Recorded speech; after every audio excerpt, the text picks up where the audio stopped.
شروع کرتا ہوں اللہ تعالیٰ کے نام سے جو بڑا مہربان نہایت رحم والا ہے۔ حضرت ابو موسیٰ اشعری رضی اللہ تعالیٰ عنہ کہتے ہیں کہ ہم رسول اللہ صلی اللہ علیہ وآلہ وسلم کے ساتھ ایک غزوہ میں تھے۔ جب ہم لوٹے اور ہمیں مدینہ دکھائی دینے لگا تو لوگوں نے تکبیر کہی اور بلند آواز سے تکبیر کہی۔ رسول اللہ صلی اللہ علیہ وآلہ وسلم نے فرمایا، تمہارا رب بہرا نہیں ہے اور نہ ہی وہ غائب وغیرہ، حاضر ہے، وہ تمہارے درمیان موجود ہے، وہ تمہارے قجاؤں اور سواریوں کے درمیان یعنی بہت قریب ہے۔ پھر آپ نے فرمایا، عبداللہ بن قیس، کیا میں تمہیں جنت کے خزانوں میں سے ایک خزانہ نہ بتاؤں؟ لا حول ولا قوت الا باللہ، جنت کے خزانوں میں سے ایک خزانہ ہے۔ وضاحت یعنی جو اس کلمے کا ورد کرے گا وہ جنت کے خزانوں میں ایک خزانے کا مالک ہو جائے گا، کیونکہ اس کلمے کا مطلب برائی سے پھرنے اور نیکی کی قوت اللہ کی مدد کے بغیر ممکن نہیں۔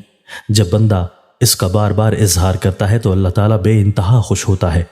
بندے کی طرف سے اس طرح کی عاجزی کا اظہار تو عبادت حاصل ہے۔ حضرت ابو الدرداء رضی اللہ تعالیٰ عنہ کہتے ہیں کہ رسول اللہ صلی اللہ علیہ وآلہ وسلم نے فرمایا، کیا میں تمہارے سب سے بہتر اور تمہارے رب کے نزدیک سب سے پاکیزہ اور سب سے بلند درجے والے عمل کی تمہیں خبر نہ دوں؟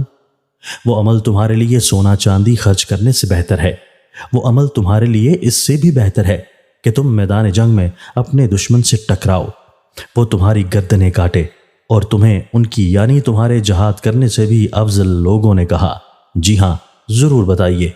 آپ نے فرمایا، وہ اللہ تعالیٰ کا ذکر ہے۔ معاذ بن جبل رضی اللہ تعالیٰ عنہ کہتے ہیں، اللہ کے ذکر سے بڑھ کر اللہ کے عذاب سے بچانے والی کوئی اور چیز نہیں ہے۔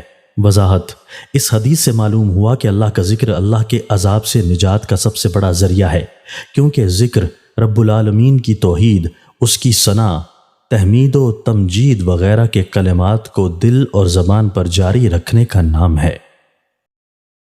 دوستو، اللہ تعالی ہمیں ان احادیث مبارکہ پر عمل کرنے اور اپنی زندگیوں کو سنوارنے کی توفیق عطا فرمائے۔